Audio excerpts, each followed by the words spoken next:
Putin's oil empire facing crisis as China and Turkey shift. In a dramatic escalation of global energy and diplomatic realignments, the oil and gas dominance of Vladimir Putin's Russia is showing signs of unraveling. The time for pretending is over. 2 weeks ago, Vladimir Putin promised that new US sanctions would barely touch Russia's economy. Today, Russia's economy is showing acute stress.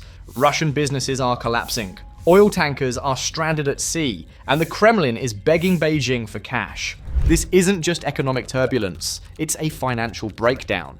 So how did the sanctions announced by President Trump send one of the world's largest energy exporters into panic mode? It all started in late October, when President Trump announced a new wave of sanctions targeting Russia's energy, banking, and shipping sectors. Within hours, Moscow went into full defensive mode. Putin held an impromptu press conference, declaring that the sanctions would not hurt Russia's oil revenues in any way. He aimed to reassure domestic and foreign audiences that Russia could outlast Western pressure. He even twisted it into a message aimed at Americans. 2 days later, Putin dispatched his envoy, Kirill Dmitriev, to Washington.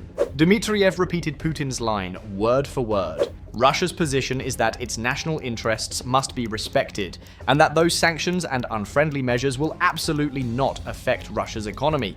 Instead, sanctions will lead to price hikes at US gas stations, because oil markets have already risen and will keep climbing. So, Biden's positions, Biden's false narratives that they're trying to push on the Trump administration, we've seen they never worked, and we'll keep telling our American colleagues that you can't follow Biden's utterly wrong approaches. That was the Kremlin's message. Russia was untouchable.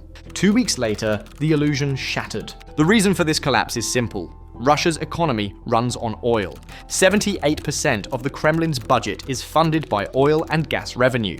When that flow is disrupted, the entire system begins to shake. Trump's sanctions targeted shipping insurers, port logistics, and financial intermediaries, the invisible arteries that keep crude exports moving. Without them, Russia can produce oil, but it can't sell it. At first, Moscow's trading partners tried to disguise the damage, but major buyers reduced orders within weeks. China, India, and even Turkey, countries that had been Russia's economic lifelines, started cancelling orders. According to Russian state media, trade with China was already slowing. By the end of 2024, reported one outlet, the trade turnover between the two countries had increased by only 1.9%, reaching $244.8 billion.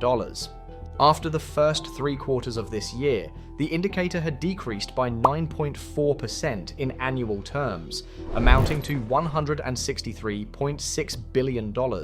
According to China's General Customs Administration, imports of Russian oil to China decreased by 21% to $37.5 billion. Those are official Russian numbers, and even they're bad. But if you zoom in on the most recent weeks, the real picture is worse. Since the sanctions took effect, Chinese refineries have been cutting as much as 400,000 barrels of Russian oil per day, roughly 45% of all oil China once imported from Russia. State-owned giants like Sinopec and PetroChina are cancelling shipments, and even smaller private refineries, which are usually more risk-tolerant, are walking away. Why? Because secondary sanctions have become real and immediate. In the middle of October, the UK and EU slapped penalties on a Chinese firm called Shandong Yulong for buying oil from sanctioned Russian entities. The signal to counterparties was clear. Exposure could trigger penalties, so Chinese firms are backing off, and they're not alone. India's private and state-owned refineries, once eager to snap up discounted Russian crude, are scaling back as well. Then came Turkey, Russia's third largest buyer of crude and refined products. Turkish refineries recently announced they'll follow China and India in cutting purchases. This is critical because Turkey wasn't just buying for itself. It was reselling Russian oil to Europe, acting as a middleman. Crude would arrive in Turkish ports, get refined or relabeled, and then be sent to EU buyers under new names. That practice kept Russian oil reaching European markets indirectly, but not anymore. Turkish energy firms now fear secondary sanctions that could cut them off from Europe entirely. For Ankara, that risk outweighs the reward. The fallout: Russia's tankers are now left unallocated at sea. The volume of Russian oil floating without a buyer has hit record highs, surpassing even the levels seen during the 2020 COVID-19 global shutdown. That's oil Putin can't unload, can't insure, and can't profit from. Moscow appeared to bank on higher prices easing pressure. If global oil climbed past $100 per barrel, Western politicians would feel public pressure to ease sanctions. But that plan backfired. Instead of tightening, the market adjusted. Saudi Arabia and other OPEC producers stepped in, announcing they would increase production by 100,000 barrels per day, aiming to capture available market share. The result was the opposite. Oil prices fell. After peaking at $62 per barrel post-sanctions, prices have already slipped to $60. For context, Putin needed oil at $100 per barrel just to stabilize his budget. Meanwhile, his domestic economy is unraveling. Russian firms are being forced to sell assets just to survive, sanctioned or not. Let's start with the big one: Lukoil, Russia's largest private oil company. Lukoil owns 75% of an Iraqi oil field, with the rest held by a local partner. Now, the minority partner is refusing to ship oil to Lukoil, fearing US secondary sanctions. The outcome is paradoxical. Russia controls the field but can't access its own crude. The same pattern is repeating worldwide.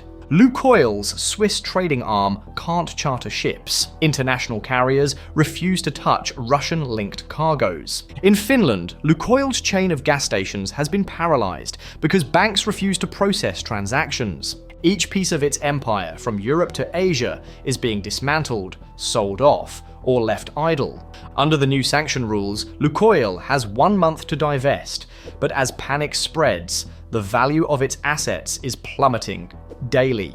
And the contagion isn't limited to sanctioned firms. Even companies untouched by the US Treasury are caught in the crossfire. Falling revenues mean rising debt, forcing retailers and manufacturers alike to liquidate property and stock just to cover payroll.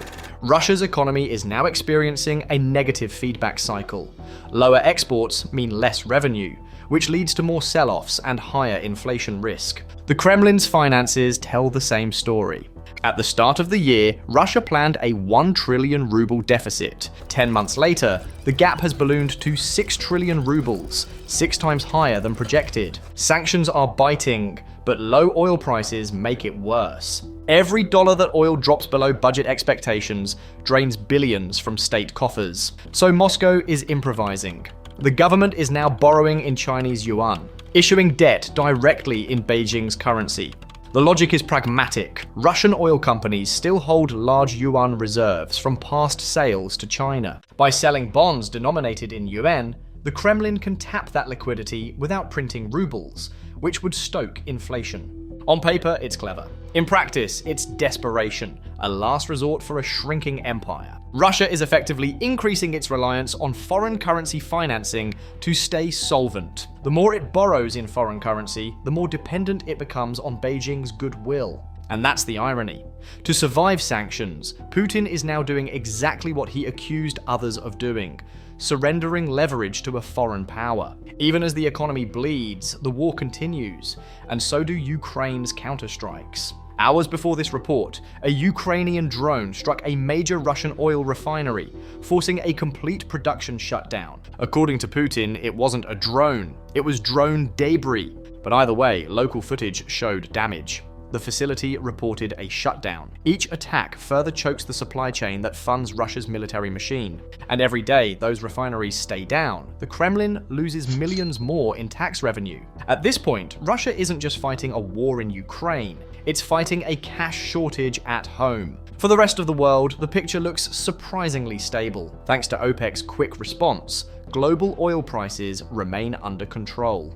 Western consumers are feeling less pain at the pump than expected. But geopolitically, energy trade patterns are shifting. China's retreat from Russian oil deals signals a quiet recalibration in Beijing. India is hedging, deepening ties with US energy suppliers. And Turkey, once the convenient middleman, is refocusing on Europe's legal markets. Russia's leverage, once built on energy dominance, is eroding fast. So where does this end? Putin's entire war budget depends on oil, and the tap is closing. His foreign minister is sidelined, his companies are bankrupt, and his tankers are drifting aimlessly across international waters.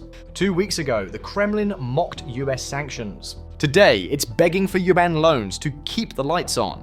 As winter approaches, Russia faces a new kind of battlefield, one fought not with missiles, but with money. The question now isn't whether these sanctions will hurt.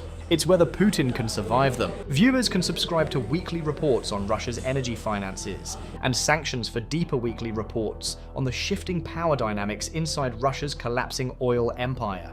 Every week, we track how sanctions, energy markets, and global alliances are redrawing the map of influence, from Beijing's quiet leverage over Moscow to OPEC's strategic maneuvers. The situation is evolving fast, and understanding where it leads next could define the next phase of this global standoff. Stay informed, stay ahead, subscribe, and don't miss the next chapter in Putin's unraveling economic war.